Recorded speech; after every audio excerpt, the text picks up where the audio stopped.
Donc, bonjour, aujourd'hui je vais vous présenter un cours qui concerne les fonctions numériques réalisé par moi-même, Mohamed Tahri. Donc maintenant, on passe à la définition d'une fonction numérique à une seule variable. Donc, on va considérer cette diapo comme un rappel de ce que vous avez vu en collège. Donc, vous pouvez voir ici qu'on peut écrire la fonction sous cette forme f de point x tend vers f de x, ce qui signifie que la fonction f associe à chaque réel x une image f de x. Dans cet exemple, f de a est égal à b, tel que a appartient à d, le domaine ou bien l'ensemble des définitions de la fonction f. On dit que a ou bien b est l'image de a avec la fonction f.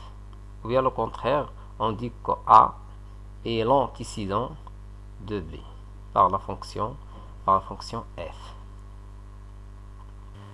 Donc on doit appliquer cette propriété sur la fonction f de x est égal à 2x carré moins 3 en calculant l'image de moins 2, 0, 2 par cette fonction.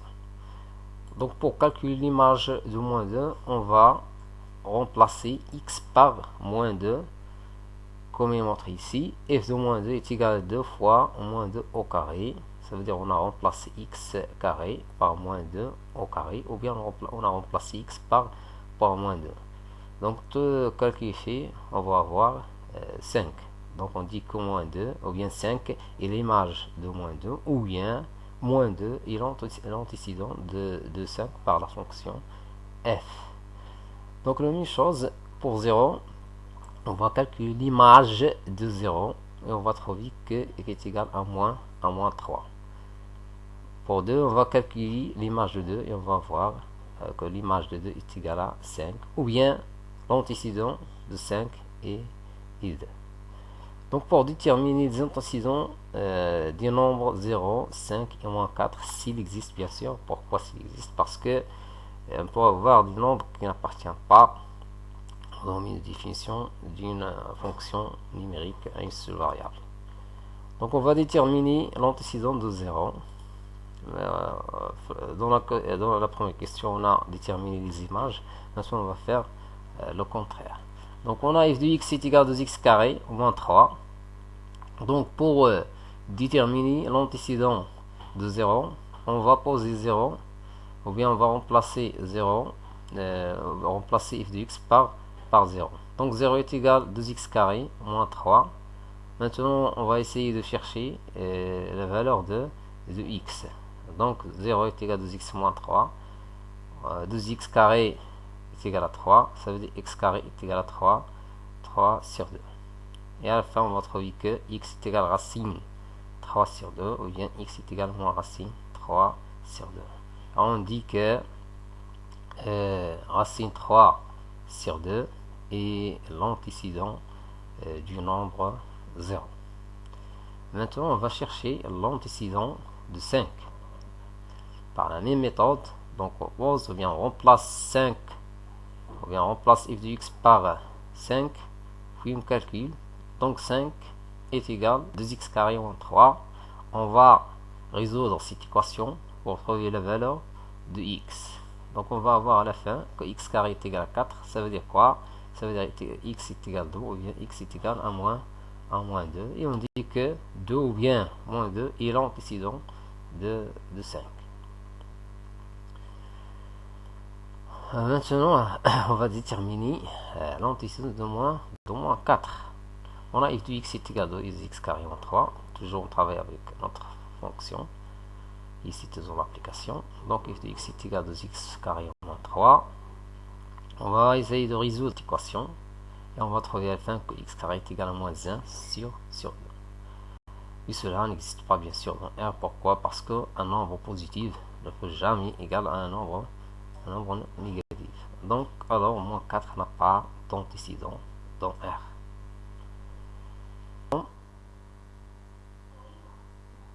Divisé par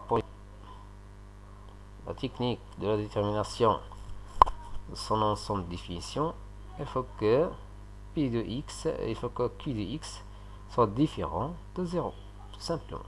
Donc nous, ici, on a notre fonction qui s'écrit sous la forme suivante. Moins 2x plus 4 divisé par 5x plus 3. Donc moins 2x plus 3 ne présente aucun problème. Mais 5x plus 3 présente un problème. Le problème c'est que 5x plus 3, il faut que 5x plus 3 soit différent de 0. Donc t de f est égal à x appartient à R tel que 5x plus 3 différent de 0. Donc on va résoudre cette inégalité. Donc on aura x différent de moins 3 sur 5. Ça veut dire quoi? Ça veut dire on peut avoir, ou bien on peut calculer l'image de n'importe quel nombre dans R sauf moins 3 sur 5. Donc l'intervalle vient de donner une définition de notre fonction et moins l'infini jusqu'à moins 3 sur 5 union avec moins 3 sur 5 jusqu'à plus infini. Donc pour la fonction, la quatrième fonction, f4x est égal à 4x carré moins 5 divisé par 2x carré plus 2x moins 4. Le problème ici, c'est que en numérateur, on n'a pas de problème.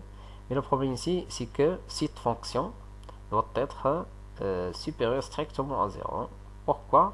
Parce que cette fonction existe dans le dénominateur de la fonction f de x, et plus que ça, elle existe à l'intérieur de la racine. Donc il faut que 2x carré plus 2x moins 4 soit supérieur strictement à 0. Donc comment déterminer que cette expression est supérieure strictement à 0? Donc on peut la déterminer en utilisant le signe de cette expression. Ça veut dire en résolvant cette équation second degré par la méthode de delta. Donc on va calculer delta, on va trouver que delta est égal à 36. Donc il existe deux solutions, x1 et x2. On va poser ces deux solutions dans le tableau de signes. D'accord? On va trouver que l'extérieur on pose le signe de 1, à l'intérieur le signe opposé de 1. Et on va trouver que cette expression est supérieure strictement à 0 sur cet intervalle et cet intervalle. Ça veut dire l'union de ces deux intervalles. Donc t de f4 est égal à l'union de l'intervalle moins l'infini moins 2 et l'intervalle 1 plus infini. On voit bien pour remarquer que cet intervalle est ouvert ici et ouvert ici. Pourquoi? Parce que on cherche que cette expression soit supérieure strictement à 0. Si nous avons par exemple 2x carré plus 2x moins 4 supérieur ou égal, on peut fermer ces deux intervalles de ce côté. La détermination dans son définition dans la fonction f de x est égal à 2 moins x divisé par 4x plus 2. Donc le problème ici, il faut avoir 2 moins x divisé par 4x plus 2 supérieur ou égal à 0, selon le tableau cité précédemment, et 4x plus 2 différent de 0. D'accord? Et après, on va trouver que ici, x sera différent de moins 1,5 et 2x, on a ici, x appartient à tel que, c'est pas moins, tel que, ici tel que, donc on réussit, etc. Donc on doit avoir 2 moins x divisé par 4x plus 2 supérieur ou égal à 0. Comment connaître que cette expression seulement, je dis que ici il existe le slash x appartient à tel que 2 moins x divisé par x plus 3. Donc maintenant, comment avoir, ou bien comment savoir que cette expression est supérieure ou égale à 0? On peut connaître que cette expression est supérieure ou égale à 0 en utilisant son signe. Ça veut dire en utilisant tant de signes. Et à la fin, on va trouver le domaine de définition. Donc 2 moins x, l'unité de signe de 2 moins x nous donne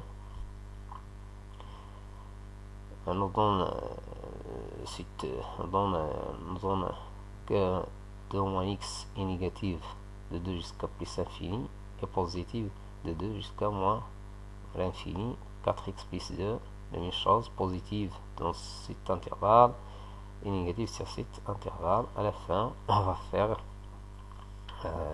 la division des expressions par la quotient de ces deux expressions et on va trouver que cette expression négative sur moins l'infini, moins 1 demi, positive sur moins 1 demi et 2 et négative sur 2 plus infini. Et on cherche quand cette expression est supérieure ou égale à 0. On peut bien voir que il est supérieur ou égal à 0 sur l'intervalle moins 1 demi 2. Moins 1 demi 2. Mais il faut bien sûr éviter d'avoir le moins 1 demi. Pourquoi? Parce qu'en moins 1 demi on donne un 0 dans le dénominateur. Donc le domaine de définition de cette fonction égale moins 1 demi 2. Ça veut dire que cette fonction est supérieure ou égale à 0 sur l'intervalle moins 1 demi 2. Ça veut dire le domaine de définition de la fonction f8 de x est moins 1 demi 2. Et cet intervalle, vous voyez bien qu'il est ouvert de ce côté. Maintenant, on va passer au paragraphe de l'égalité de deux fonctions. Donc, comment connaître que deux fonctions sont égales?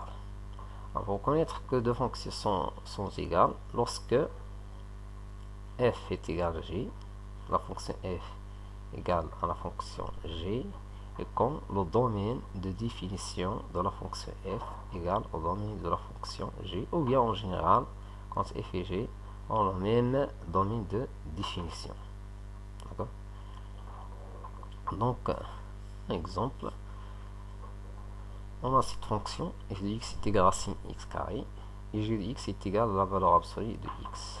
Donc, on doit vérifier si ces deux fonctions sont égales ou non.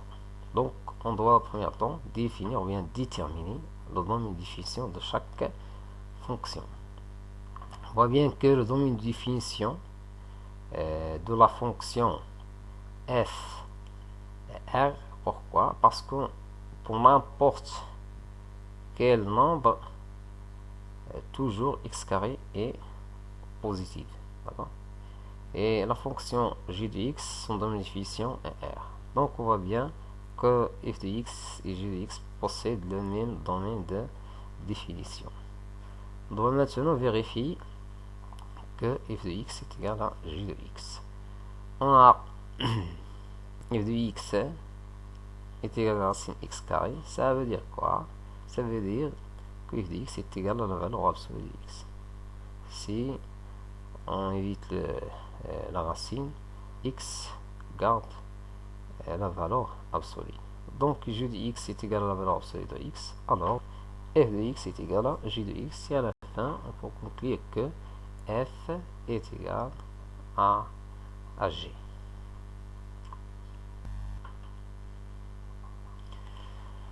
Donc vous devez appliquer ces connaissances sur cette application et vérifier si f de x et g de x sont égales. Maintenant, on va passer à la représentation graphique d'une fonction numérique. Donc voilà une définition de la représentation graphique d'une fonction numérique. Donc voilà un exemple. Donc la fonction, une fonction numérique peut être représentée sur son domaine de définition, d'accord, par un ensemble de points.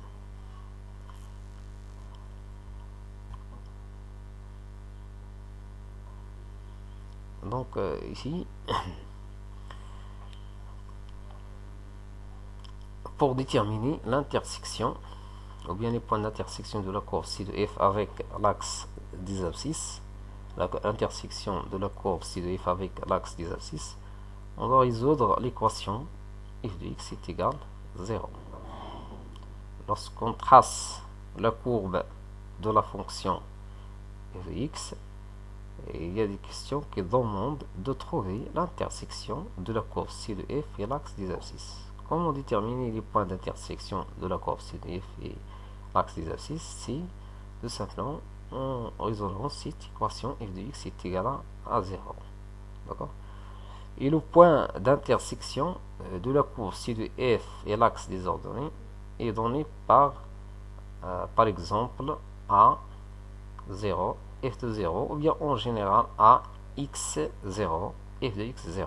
Ça veut dire quoi? Ça veut dire on peut voir dans le graphe de la fonction f de x où on aura l'intersection de la courbe avec l'axe des ordonnées, comme il est montré dans cet exemple. Ici, on peut remarquer que la courbe de la fonction f, d'accord, la courbe et l'axe des ordonnées ont comme point d'intersection ce point là ici, et le coordonnée de ce point c'est 0, f de 0, d'accord, et f de 0 ici est égal à 4. Ça veut dire le point d'intersection c'est A0, 4. Donc le point d'intersection de la courbe C de f et l'axe des ordonnées c'est 0, 4. Et le point d'intersection de la courbe C de f et l'axe des abscisses, c'est le point de coordonnées moins 3, 0. C'est le point ici. Donc, sur le domaine de définition de la fonction f, qui est moins 4 jusqu'à 5, on peut avoir le point de coordonnées moins 3, 0 ici, comme point d'intersection entre la courbe de f et l'axe des abscisses, et le point de coordonnées 0, 4, le point d'intersection de la courbe de f et l'axe des ordonnées. Une fonction est paire en vérifiant que f de moins x est égal à f de x. Et on peut déterminer qu'une fonction est impaire en vérifiant que f de moins x est égal à moins f de x. Exemple. On a les fonctions suivantes. Donc, on doit vérifier, ou bien on va vérifier que cette fonction est paire ou bien impaire. Comment ça? On va calculer, ou bien on va remplacer x par moins x. Donc, ou bien, comme si on va calculer l'image de moins x. Donc, on va remplacer x par moins x, ici et ici. Donc, f de moins x est égal à la valeur absolue de moins x.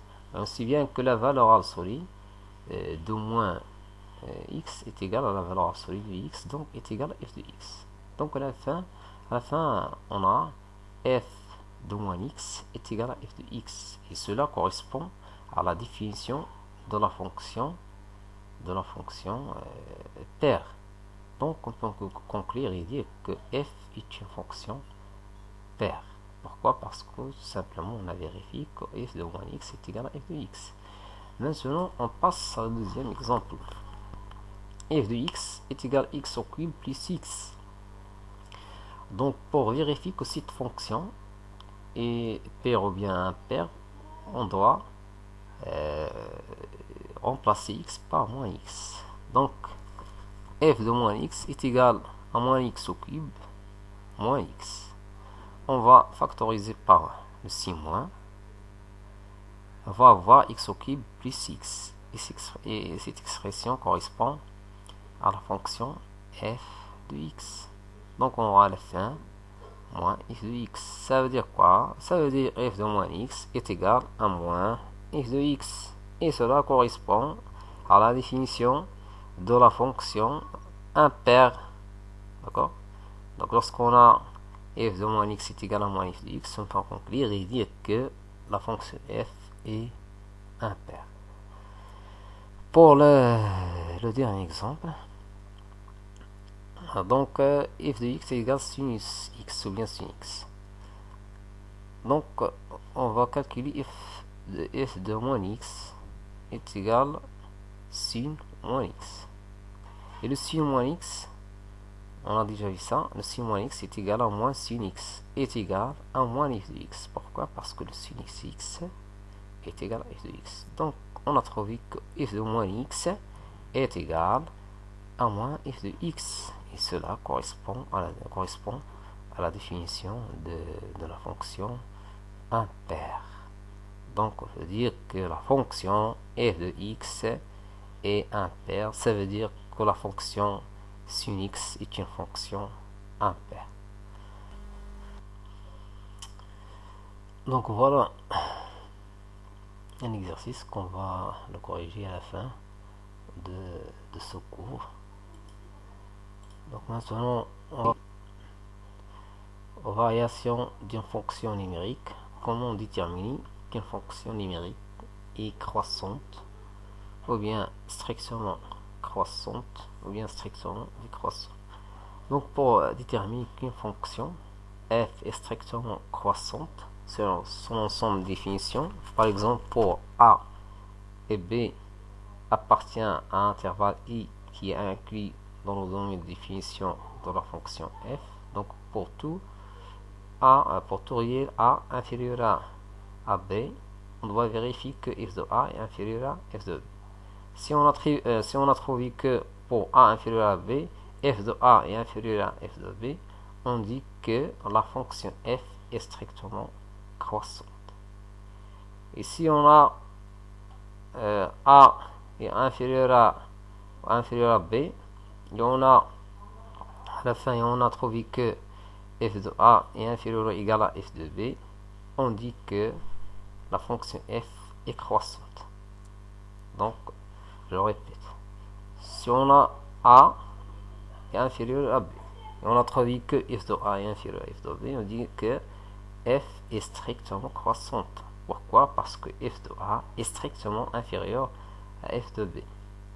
On dit que la fonction f est croissante, seulement est croissante si f de a est inférieur ou égal à f de b.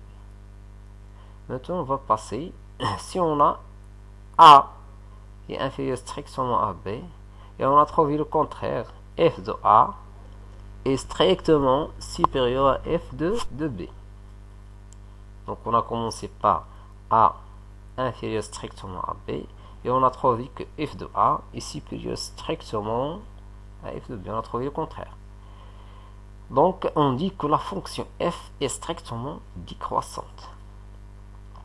Ici on a trouvé que f de a est supérieur ou égal à f de b. On dit que la fonction f est décroissante. On dit seulement décroissante. Pourquoi? Parce que f de a est supérieur ou égal à f de b. On dit que f est constante sur un intervalle i qui s'inclut dans son domaine de définition pour réel a et b appartenant à e, tel que a est inférieur strictement à b, si nous avons f de a est égal à f de b. Si nous avons f de a est égal à f de b, on dit que la fonction constante, ça veut dire ne change pas, elle n'a pas de variation, elle est constante. Donc on dit que f est strictement monotone ou bien seulement monotone sur e s'il est strictement croissante et elle est strictement décroissante. Donc je répète, on dit que f est strictement monotone s'il est strictement croissante et strictement décroissante sur un intervalle i. Ça veut dire si la fonction f change de monotonie ou bien si la fonction f change de variation. Et on dit que la fonction f est monotone. La fonction f est monotone si la fonction f est croissante ou bien décroissante sur un intervalle i qui est inclus dans son domaine de définition.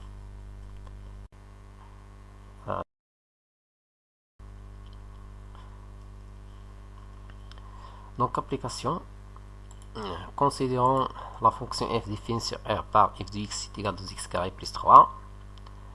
Donc soit A et B, deux éléments de l'intervalle 0 plus l'infini, ça veut dire A et B sont positifs, tel que A est inférieur à B. Donc montrons que f de A est inférieur strictement à f de B. Donc pour répondre à cette question, on va faire l'encadrement de l'encadrement de cette expression 2x carré plus 3 pour trouver cette expression 2x carré plus 3. Donc on a A est inférieur strictement à B, ça veut dire A carré est inférieur strictement à B carré, ça veut dire 2A carré inférieur strictement à 2B carré. On va ajouter 3, on aura 2A carré plus 3, 2B carré plus 3. On peut remarquer ici que cette expression correspond à l'image de A. Et c'est ici à l'image de B, ça veut dire f de A est inférieur strictement à f de B. Ça veut dire quoi? Ça veut dire que on a A est inférieur strictement à B. On a trouvé que f de A est inférieur strictement à f de B. Dans la question B, il y a déduire la monotonie de f sur 0 plus infini.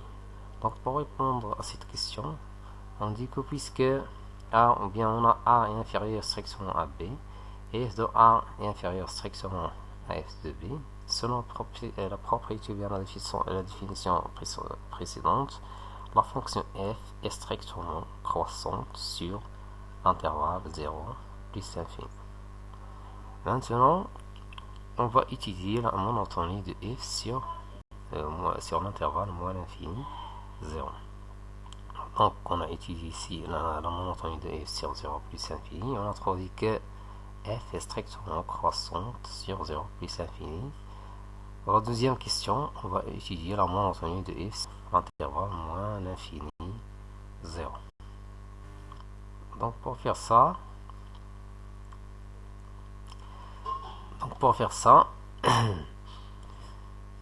on va commencer par A inférieur strictement à B inférieur ou égal à 0. Pourquoi? Parce qu'on est dans cet intervalle dans lequel A et B sont tous les deux négatifs. Donc A inférieur à B est équivalent à A au carré supérieur strictement à B carré. Donc on peut remarquer ici qu'il y a un changement de symbole. Pourquoi? Parce que A et B sont tous les deux négatifs. Donc après on va multiplier par 2, puis ajouter 3. Et à la fin on peut trouver que f de A est supérieur strictement à f de B. Et cela permet de dire que f est strictement décroissante. Pourquoi?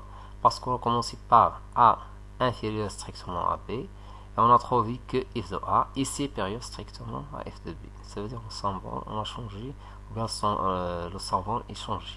Donc f de A est supérieur strictement à f de B nous permet de dire que la fonction f est strictement décroissante sur l'intervalle moins l'infini 0. Donc on peut remarquer à la fin que la fonction f est strictement croissante sur l'intervalle 0 plus infini est strictement décroissante sur l'intervalle moins l'infini 0. Et voilà un exercice dans lequel vous pouvez vous tester. Donc maintenant on passe au calcul du taux de variation d'une fonction pour savoir si cette fonction est croissante ou bien strictement décroissante, ou bien décroissante, ou bien strictement décroissante, ou bien constante. Ça veut dire en général pour utiliser la monotonie de la fonction f ou bien d'une fonction numérique f. Donc le taux de variation sert à étudier la monotonie d'une fonction numérique sans utiliser la méthode précédente. Donc définition.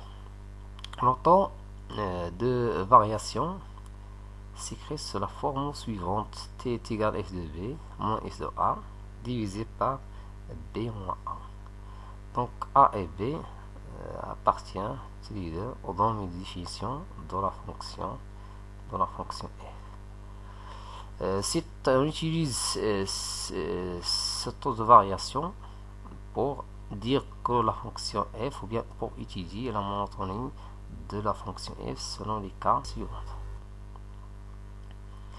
Donc si t est supérieur strictement à 0, on dit que la fonction f est strictement croissante. Si t, ou bien le taux de variation est supérieur ou égal à 0, on dit que la fonction f est croissante. T supérieur strictement à 0, f est strictement croissant. T supérieur ou égal à 0, f est croissante. Si t est inférieur strictement à 0, on dit que la fonction f est strictement décroissante. Si t est inférieur ou égal à 0, on dit que la fonction f est décroissante. Donc, vous voyez bien, vous pouvez remarquer que selon le signe, ou bien en utilisant le signe du temps de variation, on peut conclure sur la monotonie de la fonction f. Ici, si t, le taux de variation est égal à 0, on peut dire que la fonction f est constante sur un intervalle qui est inclus dans son domaine de définition. Exemple, étudions la monotonie de la fonction f définie sur R par f de x est égal à 4x plus 5. Donc après on va faire la correction à la fin.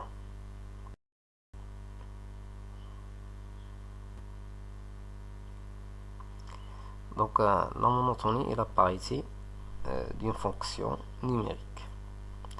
Maintenant on va voir la relation entre la monotonie et la parité. La monotonie, je rappelle, la monotonie, ça veut dire si une fonction est croissante, strictement croissante, décroissante, strictement décroissante. La parité, ça veut dire si la fonction est paire ou bien impaire. Donc, pour une fonction paire, ou bien dans le cas où la fonction f est paire, on a si f est croissante sur i, on montre l'exemple ici, si la fonction est croissante sur i, alors f est décroissante sur g. Pourquoi? Parce que tout simplement, la fonction f est une fonction paire, et la fonction paire est symétrique par rapport à l'axe des ordonnées. D'accord? Donc si f est croissant sur i, alors il est décroissant sur g pour le cas d'une fonction paire. Et le contraire, si il est décroissant sur i, alors il est croissant sur g. Dans le cas où f est impaire, pour la fonction impaire, si f est croissante sur l'intervalle i, alors elle sera aussi croissante sur l'intervalle g. Ça veut dire qu'elle a le même sens de variation. Donc, le cas d'une fonction paire, on aura le même sens de variation. Et on a dit qu'une fonction impaire, pour la fonction impaire, on a le même sens de variation. On a dit que pour une fonction impaire, on a une symétrie par rapport à l'origine du repère.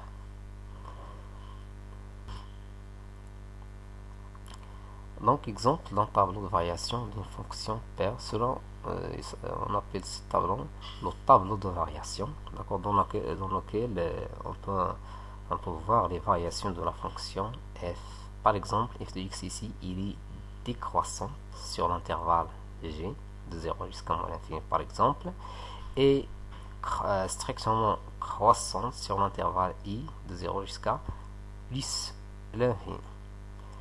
Exemple, tableau de variation d'une fonction impaire. On voit bien que on a dit que qu'une fonction impaire possède le même sens de variation. Ça veut dire quoi? Par exemple, la fonction f de x sera strictement croissante sur l'intervalle ij, ou bien au contraire, on peut avoir le contraire, la fonction f de x est strictement décroissante sur l'intervalle i et g. Voilà une application qu'on pouvait le faire. Après, on va faire la correction.